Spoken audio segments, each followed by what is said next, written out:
got a question for you. Who wants to be a millionaire? Everybody? Anybody? Maybe you already are. I don't know.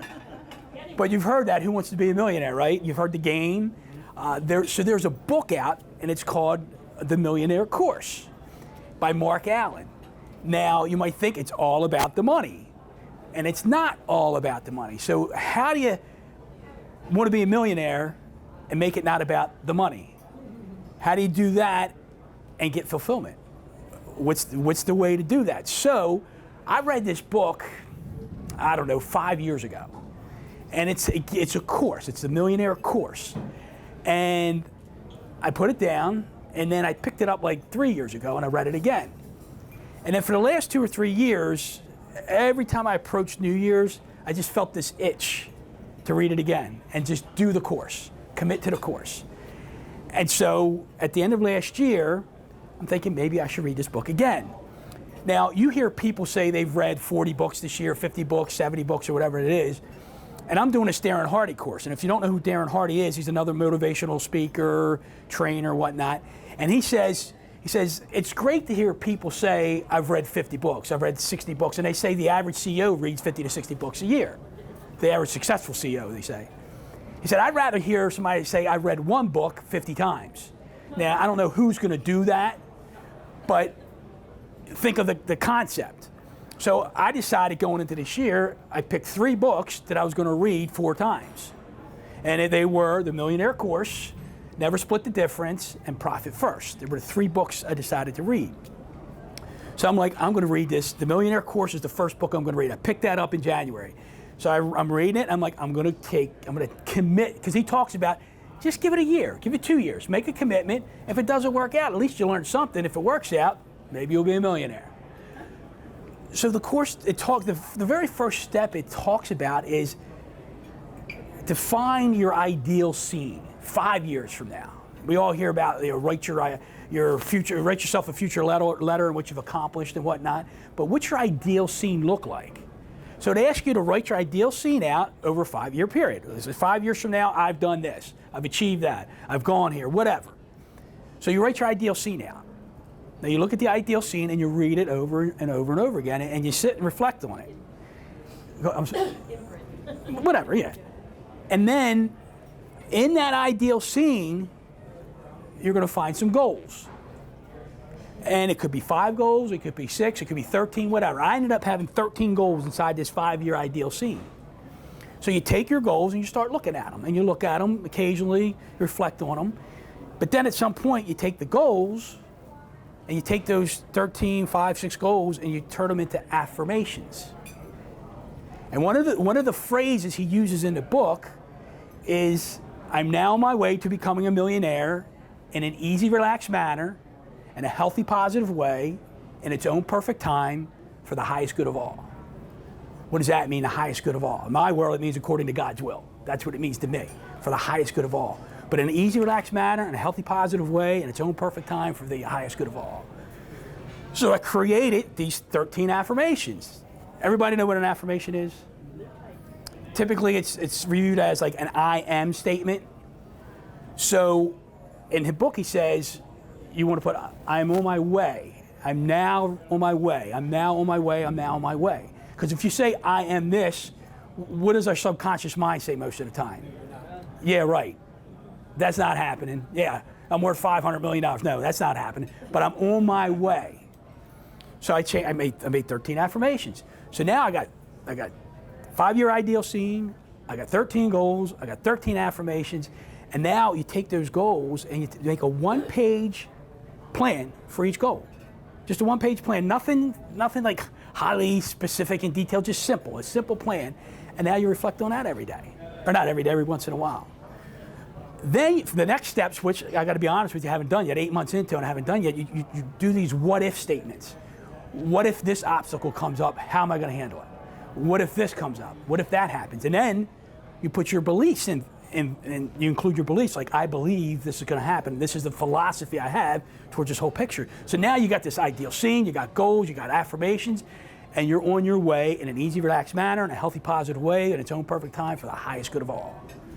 As you can see, for 8 months now, I've been doing this, so I got it down. I got the saying down. So what I just said, if you do that affirmation, your subconscious mind might still say, yeah, right, or I'm not worthy of that.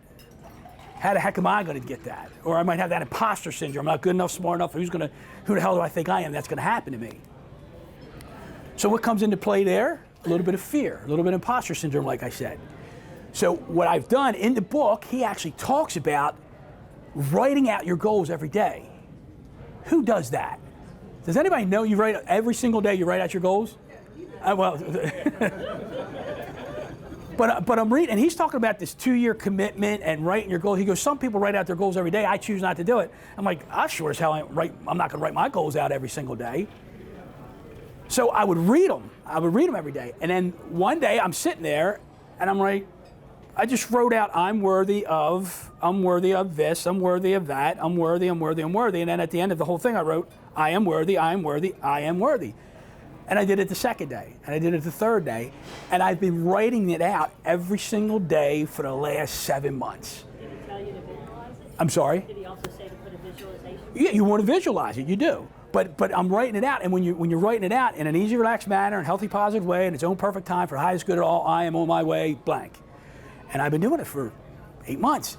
Now, I haven't hit all those goals, and the 5-year scene has not come to fruition yet. But what starts happening is the subconscious mind starts going to work on these goals, and little things start happening.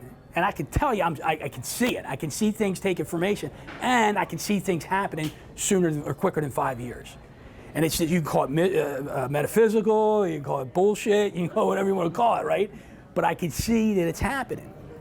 But again, what gets in the way? It's this fear, this insecurity, this angst. And fear is like the biggest obstacle to any success. It's whatever, or achievement, whatever you want to call it. Fear, it always gets in the way. We know what the acronym is for fear, right? Does everybody know that, or have you heard that? Go ahead, Dad, what is it? False evidence appearing real. Yes, there you go. And people, that's the acronym. It's false evidence appearing real. But what do we say we have to get through fear? I know you know it, I know you because I talked about this earlier this morning. What do we have to get through fear? Confidence. Faith. I'm looking for another word. Faith. I'm looking for another, what's that word? Courage. Courage, that's the word I'm looking for. They say, the fear is real, but courage is moving forward in spite of the fear. So courage and fear, they coexist. People, we have them both. We have them both. You can have all the courage in the world and be scared to death. You can have it. They exist together. But you can't go around fear, you can't go above it, you can't go under it, you gotta go through it. And the more you tackle it, the more you go at it, the weaker the fear gets. And we just have to have the knowledge and the faith and the confidence to get through that. So you said a couple words.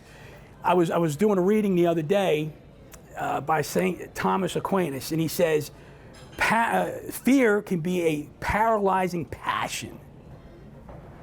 Paralyzing, because fear is so, we get so amped up, we can be paralyzed from it. But what happens is, where's that paralysis come from? It comes from a perceived future evil or future suffering. That's where it comes from. And we have to tackle it with courage, with acceptance, with hope and faith. That's what we have to tackle our fears with. Courage provides strength, acceptance cures anxiety, hope produces joy, and faith is a remedy for all fear. So you think about that. I'm reading this and I'm thinking about it. Okay, I got this. Courage, acceptance, hope, and faith.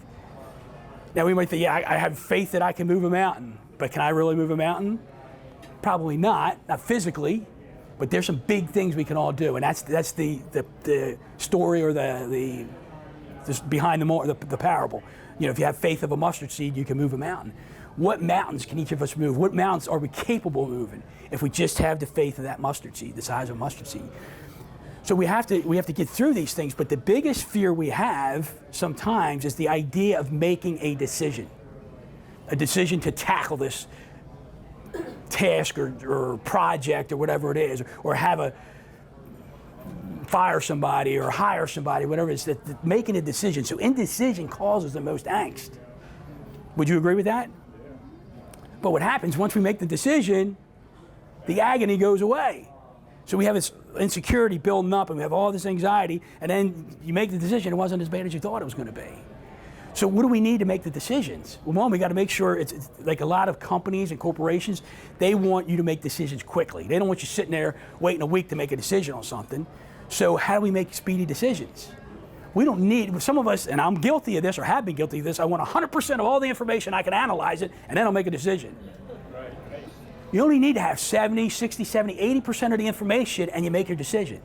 You got to do it quick, and maybe you need some counsel, some outside counsel real quick before you make your decision, but it's quick, and you want to know if it's, based on how you make your decision, it can be determined if it's a reversible or irreversible decision.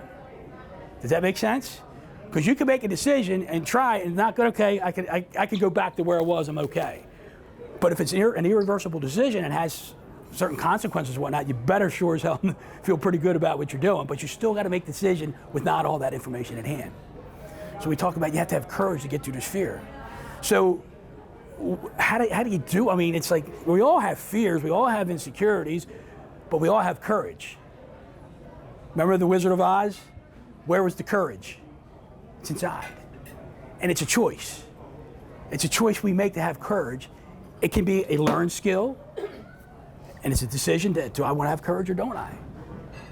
So we all have it. Everybody's got courage in our hearts. Every single, we want to be like the lion with the courage, right? The lion was the guy with the courage, right? So do you want to be like the lion and have the courage and move forward? So what I say to people is, if you want to have courage, just jump in. Just jump. Just jump.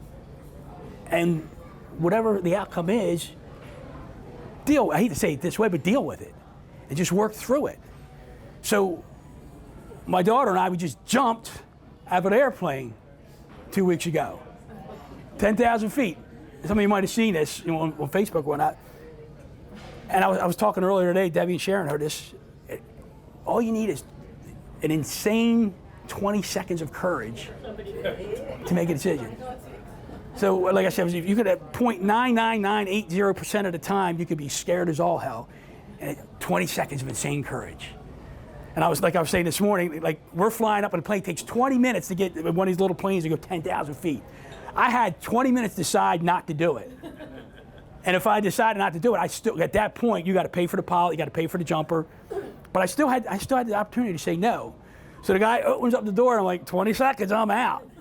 And there's nothing like when they open that door and you're sitting there and I'm the first one to go, the guy's on my back, and he turns around, there's a little step, there. I got 2 feet on the step and I'm looking down 10,000 feet. That's pretty crazy. And I'm like, I'm in his mercy because I'm already tied up. I don't have to jump, he's pushing me. You're gone. But you gotta jump. And I guess the moral of the story there is not, okay, you could jump and you can get that rush and you can have that feel good, that real feel good feeling, whatever you want to call it, and say, I did it. But remember, the fears are what hold us back. And if you have the courage to jump, then those fears get weaker and they get weaker and they get weaker. So the message of the lesson I wanted to talk to my daughter about is, because we talked about this 2 months ago, and I didn't say anything to her at all. I wanted to see if she was going to back out or if she was going to keep moving forward. And she waffled. I don't know if I want to do it. Dad, I'm excited to do it. I don't know if I want to do it. I'm excited to do it. You make your decision. If you don't want to go, you don't have to go. But I'm going to keep moving forward until you tell me to stop. What was the occasion? Well, I took my son 3 years ago when he was 18, and I said, I want to take you if you want to go. But the occasion, or the reason, was to help overcome fears that she has now. So when she jumped and we landed, and I said, Amanda, you have some fears, right? She goes, yeah. And she worries all the time about people looking at her when she's kicking a soccer ball or taking a shot, or she doesn't like people looking at her.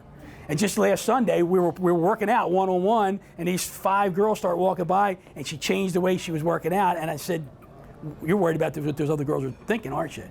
She goes, yeah, how'd you know? I said, I could tell. And I said, let me give you a little secret. Spoiler alert. They don't give a shit. But we worry about what other people think all the time.